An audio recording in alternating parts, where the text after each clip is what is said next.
All right, all right. Happy day, everybody. Good to see everyone. Hope everybody's doing good. So we're going to start this U.S. history class, and its content with what's called colonization. We'll call this U.S. 1. Colonization is going to be fun. It's going to be amazing. You're going to like it. So this is what I'm going to do.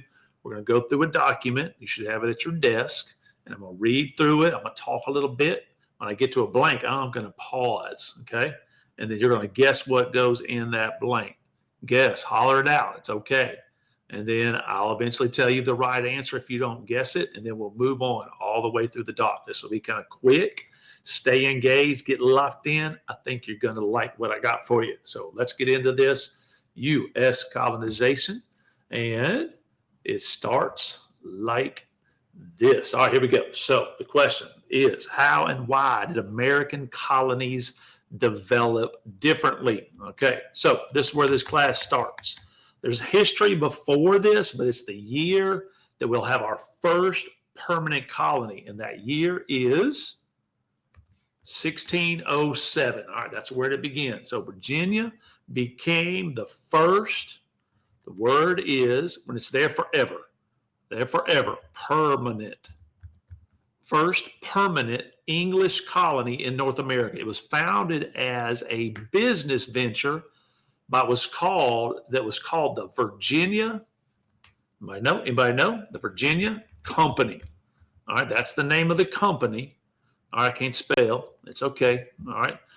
It's going to start the first permanent English colony. So an English investment group hoping to make. Now, what were they trying to make? What were they going to make? Every company wants to make it's a P word, a profit. That's right. By sending settlers to search for, what were they looking for? They came over here to find gold. That's right. They're going to try to find gold and other valuable resources to ship back to, where do they come from? The first permanent English colony is from England. That's right.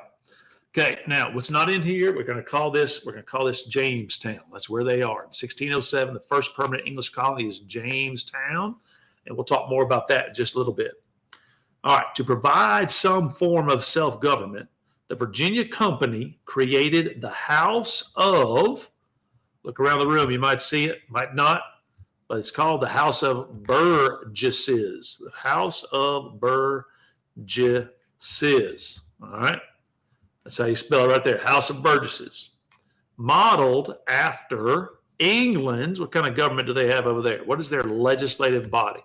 It's called Parliament.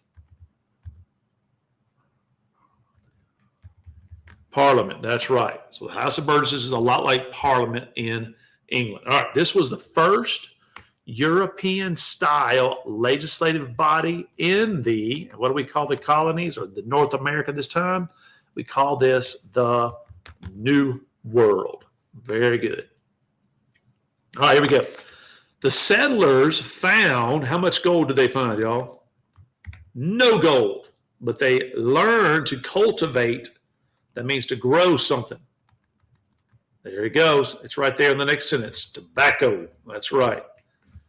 All right. So tobacco quickly became Virginia's most profitable.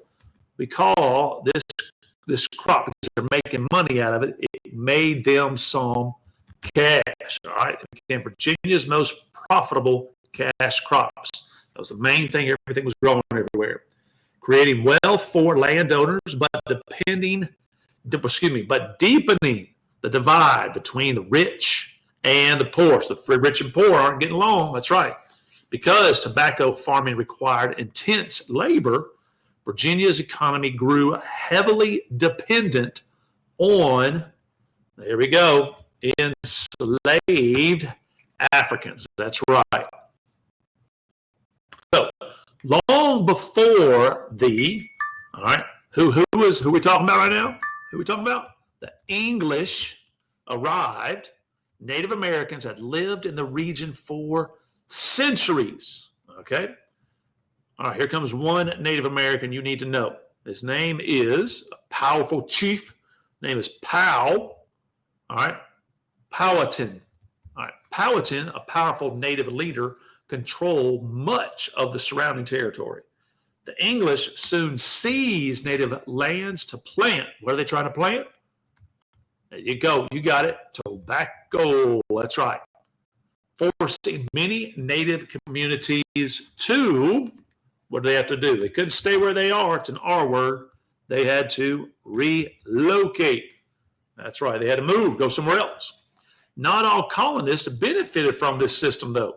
Many remained. They came there to make some money, but they end up remaining what? Poor. That's right. And in 1676, these tensions erupted in, check this out, all right, it's called Bacon's, all right, I'll put the next one on this other line right here, Bacon's Rebellion. That's right, Bacon's Rebellion. We'll talk more about that.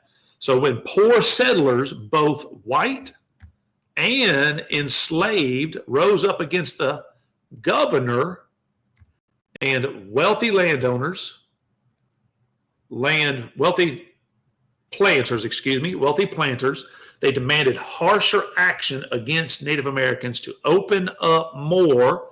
What does everybody want? They want wealth, but how do they get it? By growing cash crops, and they need some land. They need some land, that's right, for settlement. So the rebellion, all right, the rebellion, let's get my mind right here.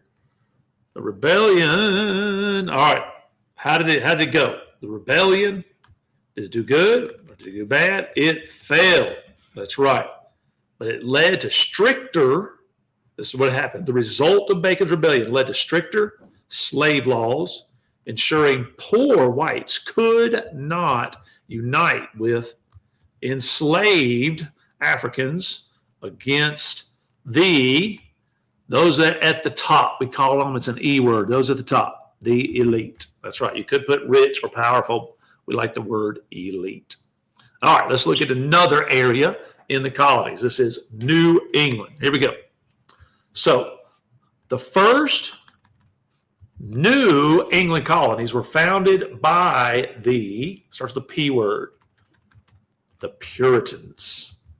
That's right. In present day Massachusetts, many came with their families seeking a better life and the freedom to practice their, what are they looking for? The Puritans are looking for gold. All right, they want to practice their religion. That's right. However, Puritan society was strict and, what does that word say? Intolerant of other faiths or other religions. Okay? They did not like others at all. Religious dissenters, such as those who founded Rhode Island, all right, left Massachusetts to create more tolerant communities. One person worth knowing is Roger Williams, who founded Rhode Island a long time ago. That's right. So local governments were often run through, all right, here we go. People would get together and they would have some small towns kind of do this today, through town meetings, all right?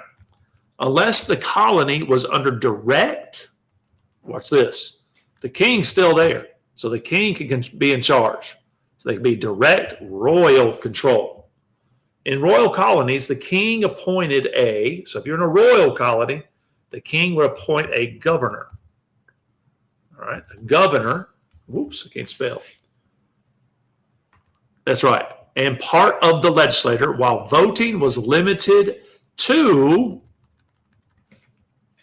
all right, there we go. What does it say? Male church members only. So there we go. Let's keep rolling. Over time, many colonists so time's going on, many colonists begin to lack the deep religious commitment of the first generation. So Puritan leaders introduced what's called the halfway covenant, granting, now if you have church membership, but it's not complete church membership. You can't do a lot in the church, but you get just enough. So you get partial church membership to the children, That's right. And grandchildren of original settlers. All right, relations with Native Americans, all right, were, watch this. Do you think they got along with each other? Some did, but it was very tense, though. Very tense. Everybody was on the edge all the time. And a war will break out. So King Philip's War from 1675 to 76, that's a long time. 19 years, led by the native chief.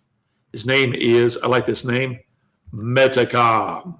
Sounds like a transformer to me. All right, native chief Metacom was a brutal conflict that devastated both sides, but resulted in heavy native losses and opened up more land. So the natives started this war and they lost. So they lost even more land. And in 1686, the king, watch this, here's a big one, revoked. They took away Massachusetts. All right, check this, a new word for some of y'all. It's charter away. That means its constitution, its laws to be able to rule itself. Combining several New England colonies into one large royal colony. That's right. To better control trade. The king wanted control. Colonists resisted, and by 1691, Massachusetts became a royal colony. And everybody's not happy about that. We'll get back to that later. Next big thing happens in the colonies. It's called the witch trials. You ever heard of them? The Salem, that's right, Salem witch trials of the 1690s, with another dark chapter. More than, check this out, this is so weird. We need to look at some videos stuff on this. All right, whoa. More than 150 people were accused of witchcraft, of being witches, mostly women. Okay, 29, I believe is what it is. Yes, were convicted. And look at this. That's all women. 19 were executed. And it's a crazy ways. With several more, check this out, blank in prison, dying in prison. The hysteria was fueled by intense, check it out, religious belief, fear of native attacks, population pressures, and limited opportunities. It's all about, who it is. Who is having the limited opportunities there? It's women. That's right. Okay, our last set here, our last little group we want to look at, our last part of the colonies is the mid-Atlantic colonies. Between New England and Virginia lay the mid-Atlantic colonies. All right. A big one is Pennsylvania. It was founded by another religious group we call the Quakers. You ever heard of William Penn and Quaker Oats? All right. Under William Penn, there he is, and became known for its religious, check this out. They don't mind you believing in something else. So that religious tolerance in the mid-Atlantic colonies. Further north, the Dutch established New Amsterdam as a major trading hub. And in 1664, the British captured it, renaming New Amsterdam, became a very famous place, New York. You got it. And allowed the Dutch to remain. Everybody's kind of getting along. The colony's diverse population and mix of religious traditions helped it, what do you think? It helped it, when you're doing really well, thrive as a center of commerce, that's trading, and culture. Very good. All right, our last little place we're going to look at is Quebec. So Quebec, which is in Canada. All right, so here we go. France, like Britain, sought to profit from North America's. North America doesn't just have cash crops and gold. It doesn't have a lot of gold, actually. It has a bunch of trees and other things. But we call these things resources, all right? Its first permanent settlement was, our last topic, Quebec. Founded as both a trading post and a base for spreading. So they have a different religion. All right, their religion is Catholic.